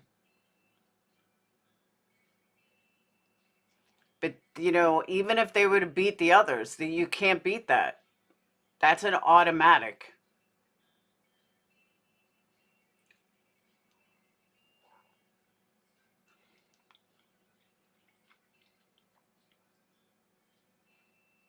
Yeah, people are afraid to shoot now, though.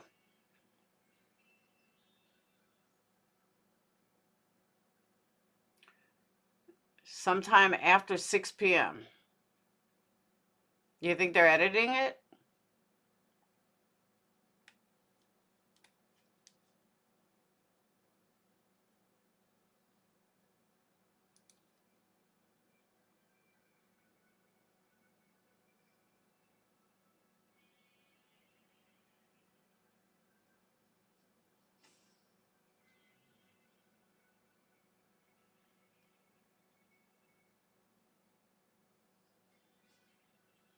Oh, he worked for FedEx? Oh, so the cops are in jail.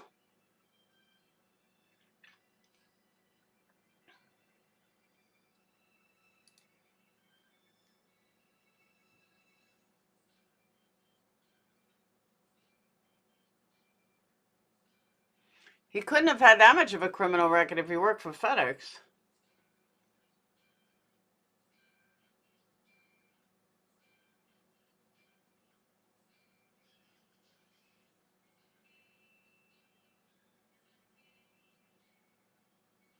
Yeah, they were charged. That's what I'm saying. They're in jail.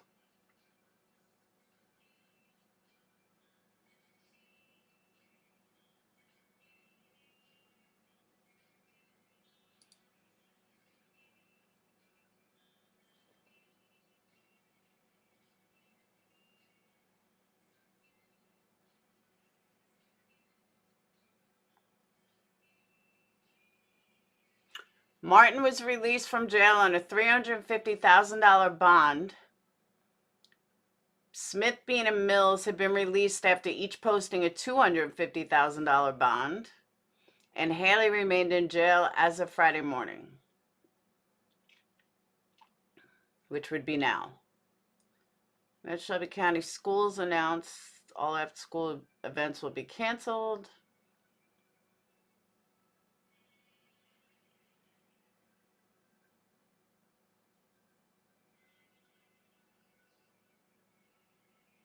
All right, before I get off, there's another case I want to show you guys. One of my members had brought me this case.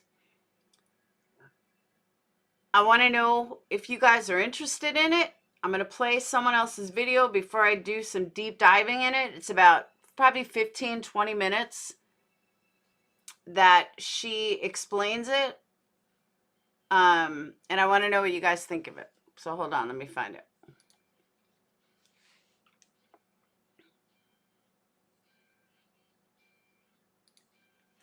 I mean, personally, I think it's a great deep dive case.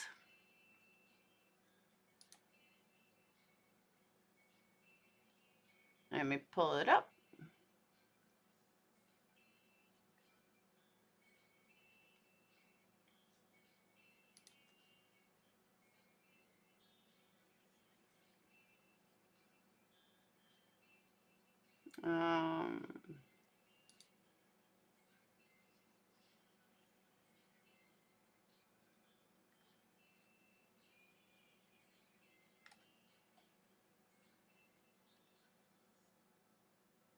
Where'd it go?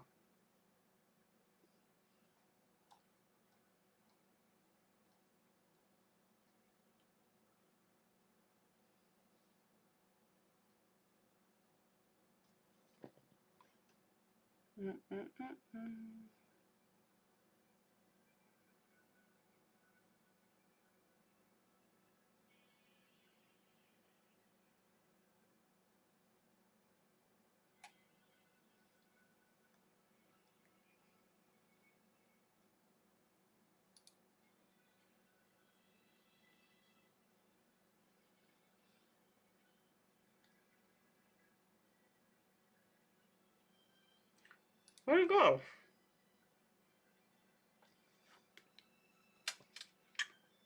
Hold on.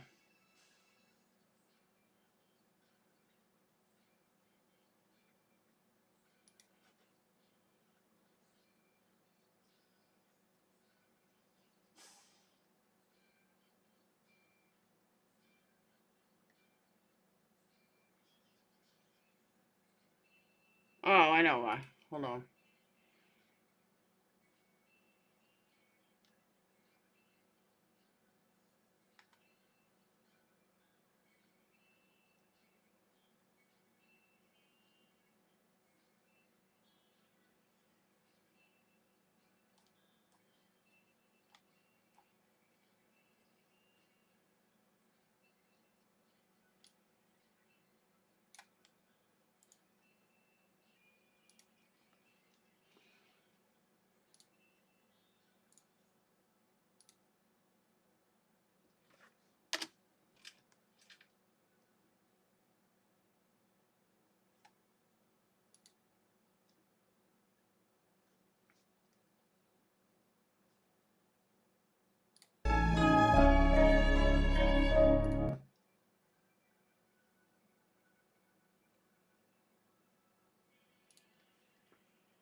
All right, first, is anyone familiar with this story? The Alana Ratfield story, anyone familiar with it?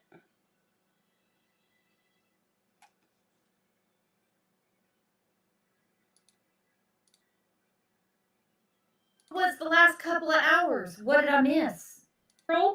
So you get a minute. Congratulations, new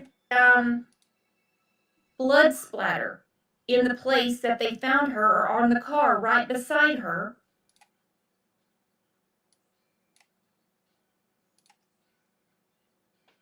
Okay. So first, let me tell you, the creator that put this out is Crime Lines and Lies. I think she was the one that was like really hooked on Kylie Rodney, if I'm not mistaken, but I'm not positive. But she does a really good job on this video, and she is probably the only one I've ever heard talk about this case. But it's very interesting. Now, she has a lawyer. I'll drop the link, but she has the lawyer that comes on here that, oh my God, it was boring. But she plays a video, a news video, which is what I'm looking for, which explains the story. But check it out. Let me know what you guys think. If it's a case you want to deep dive into. If you missed it last month, I'm going to try to get you up to speed. Alana Ratfield. She was found by her mother in their garage. Local police branded what happened to her a suicide. Everything points to murder. Points to murder. Let me read a few points here to you guys. No gunpowder residue test, which could have likely ruled in or out a suicide. The gun was like 8 feet from her. She was also found on her back. Kamari said this case is a difficult one. Yes, it is. Yes, it is. No fingerprints taken from the pistol. Medical examiner turned her clothes over to the funeral director rather than to law enforcement. They could have checked her sleeves for gunpowder residue. No blood splatter in the place that they found her or on the car right beside her.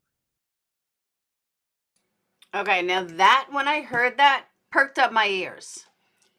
No blood spatter, okay? Now, mind you, this is a girl who they claim was a suicide. The gun was 8 feet from her in the garage. There was a wall there. Nothing was there. There was no blood. But this girl allegedly committed suicide with a gun, and there's no blood spatter anywhere. Make that make sense. That's what perked me up about this. But it gets a lot more intense.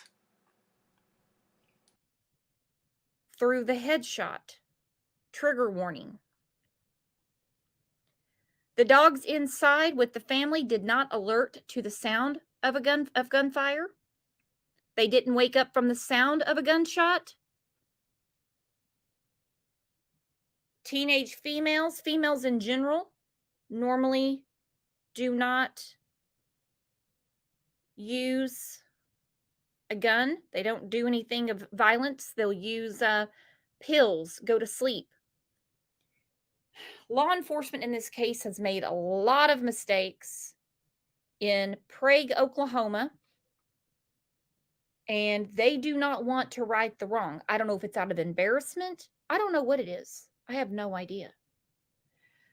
Let's look at this news clip real quick. That'll catch everybody up as to where we are right now. On the last show, we did talk about State Representative Kevin Wallace, who was, he had written some language for a bill that in Oklahoma, when something like this happens.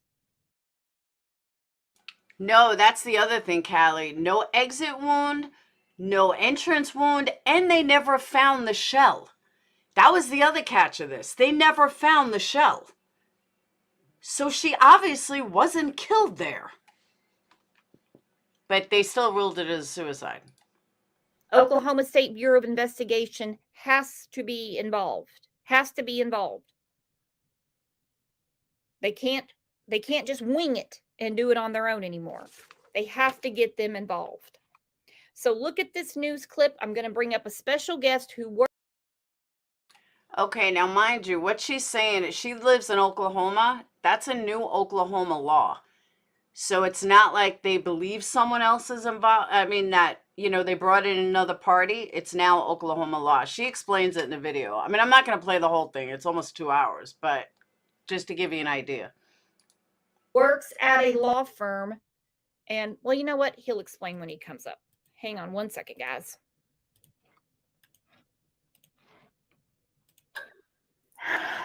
I used to come in here every day. I still come in here a lot. I'll just sit on her bed or sit in her chair just so I can feel close to her. Sometimes I talk to her in here. Alana Ratfield hasn't been here in 2 years.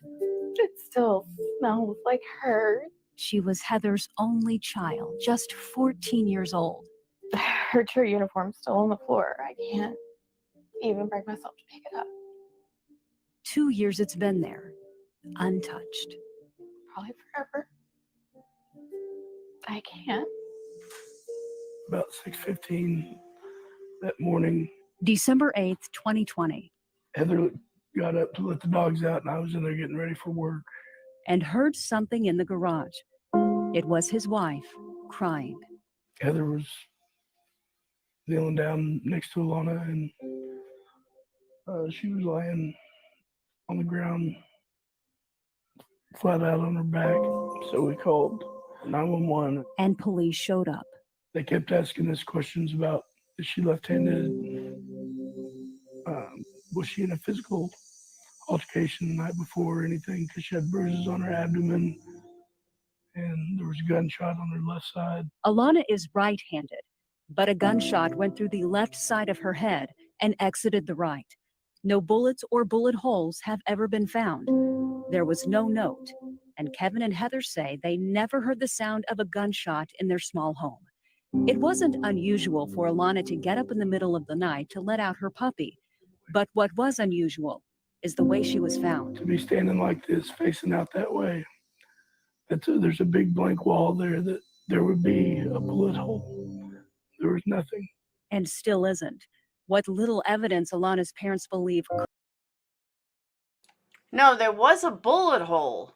There was an entrance and an exit wound, but there was no bullet. They never found a bullet, and they never found a hole where it would be. Could exist, they say, either was never given a second look or was destroyed. Within weeks, her death ruled a suicide. We're the only ones fighting for her. 2 years later, Heather and her husband Kevin have filed a wrongful death civil suit. Small town with limited resources. Lloyd Palmer heads up a team of attorneys working the case. They, along with Alana's parents, believe the Oklahoma State Bureau of Investigation should have handled the case from the beginning. At the most basic level, these things are bizarre. A gunpowder residue test was never conducted on Alana's head or hands, but was on her clothing after a funeral home employee washed the sweater she was wearing 3 times. The gun that was found about 8 feet from her body belonged to the family, but has never been positively identified as the gun used in her death. Then there's Alana's relationship with an 18-year-old boy who admitted to police he logged into Alana's social media account after her death. He claims to get pictures. He also admitted to investigators that he is the one who sent these cryptic messages from her account after her death. These are very strange messages. It could shed some light, even if that's what we're looking at, even if we have a bad relationship with a young man that was young, but definitely too old. You combine that with all the facts of the case, it just doesn't add up. Attorneys subpoenaed these phone records from his cell phone provider, and they've requested more. I want to know if he had any influence, good or bad.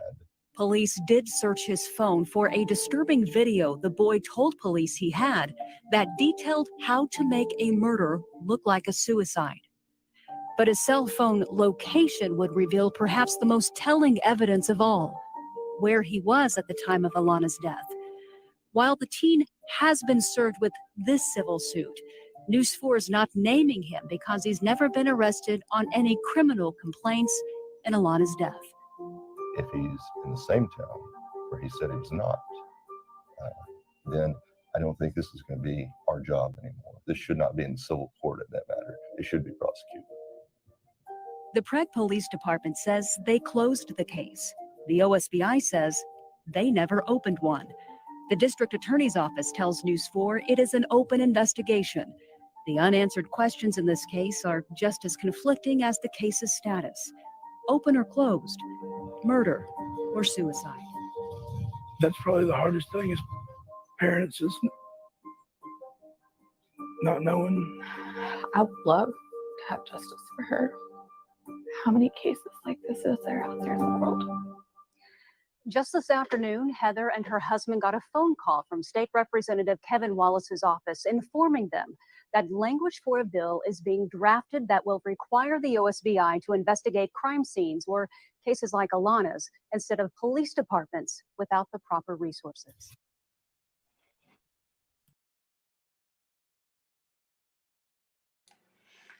So what do you guys think? Deep dive it? He was 18. Now, I'll give you guys the link. She has a lawyer come on, or the lawyer's like assistant. He's a little hard to listen to, but he goes into pretty big detail. So there's a link for the video. He was 18, she was 14. Now, the interesting part is he actually changed his name now, but he admits to breaking into her account. Like, it's so obvious this kid did it. And it's sad. I mean, he admits to being obsessed with her. He admits to a lot of things. He broke into her account. Like, the lawyer gets into it, explains it all, but it's crazy. It's really sad. She has a past episode. Oh, really? Does she, Destiny? I didn't know that. You should watch. Yeah, I already watched this one. No, he would like put out stories about her. Like, the lawyer explained it. It's fucking weird. Oh, absolutely, Ann. I didn't know there was another one. But yeah, I'll have to check it out. Deep dive. I could probably get the lawyer she had on. I mean, because at the end of this, he's like, we need social media. If anybody wants to come up, if anybody wants to talk. So they're definitely looking for creators.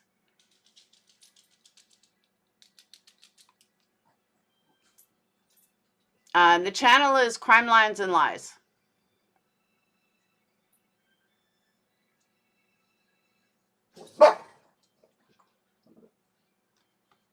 Here's the link again. Deep dive. All right. Like I said, I could probably get the lawyer. Gotta have eyes see, ears to hear. Amen to that. Hard to get the reports. I don't think very hard. She has all the reports. Crime Lines and Life has all the reports because she talked about it. Yeah, parents are desperate to get any and all help they can get for their daughter.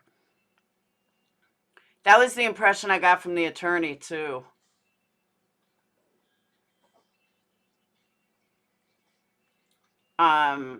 It's sad. I mean, it really is sad. But she did a great job on this. I mean, I'll have to watch the first half, but she really did. And the lawyer did a really good job of explaining it. Like I said, he was just a little rough to listen to.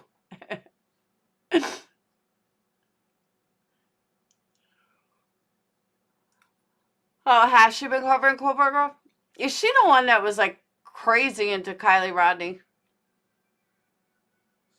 It's sad though, because even this video only got like 1,000 views.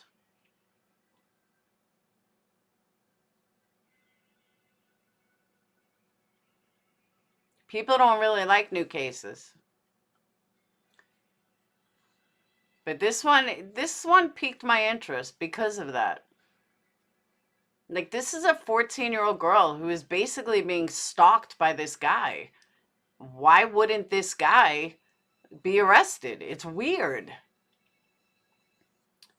Do a deep dive and we'll solve it, and Queen Bee's group will come over after us. We need to start doing a few more, Law. I prefer 20 cases at once. Dude, my time has been rough lately. No joke. She did do Kylie right. She did it like a lot, right? Once I get these kids' college shit done, we just got something from Carnegie today that you only have till February 15th to get all my paperwork in, and that's his first choice school. For financial aid, it's got to get all in. Every school wants different stuff. Hey! Oh, shut up. Let me tell you why Fluffer's barking. He's barking because Buka's laying in my bed. And he's mad that Buka's laying in my bed. Right, Buka? Why is he so mean to you?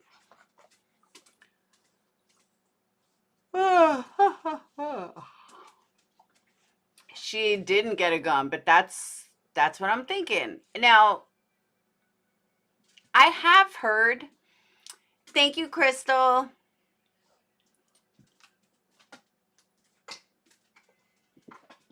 Poor Buki.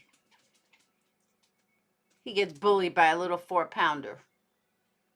He does need to leave Buka alone. I agree. Where's the song? Come on, song. It's not working. Uh-oh, Crystal. Why isn't it working? There you go.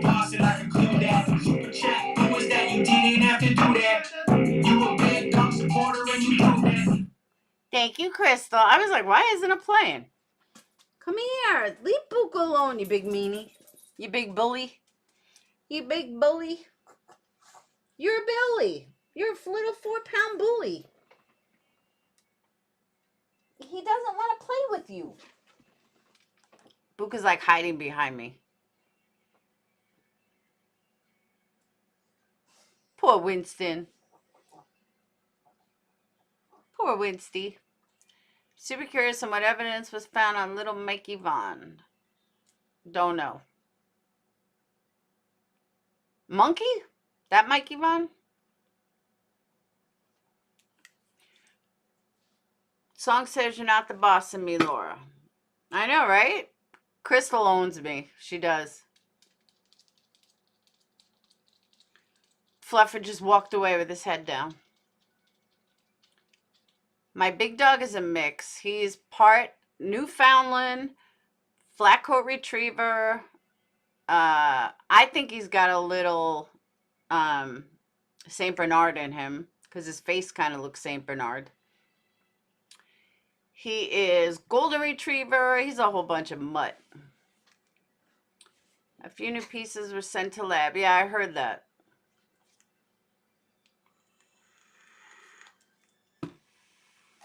Yeah, he's a big boy. Big boy. So, all right, I'm getting off. I got to be up at 6 in the morning. When did who pass? Oh, 2020. December 2020. Yes, Big Dog was a rescue. I want an OG Napuka. He's old. He's getting old. He'll be 10 next month. I don't know how much longer he's got. Big dogs like him don't usually go past like 12, 13. It's getting harder for him to walk too. I can see it. I mean, he runs in the back, but I can see it lately. He's starting to get a little older. So, all right. But yeah, I got to be up in a few hours. I got Sage waking me at 6. Wish me luck with AT&T tomorrow. Yes, but Carnegie is his first choice. And he's like, Mom, I did all that. I'm like, you sure you got financial aid stuff in? It's fucking $80,000 a year. That's expensive. Give him glucosamine. All right, I'll look into it. I told him, I said, you can't fuck up this financial aid. It's expensive. Shundarity case needs answers. I agree with that too. Glucosamine quadrant. I'll look into it. Yeah, he's a big boy. So, all right. I will see you guys mañana. I'll see you tomorrow with the new AT&T fiber. Hopefully it works really well. If not, I'll cry. So, all right. I'll see you guys later. Peace. Thank you guys for super chat. New members, there's a Discord link on my community page. All right. I'll see you guys later. Peace.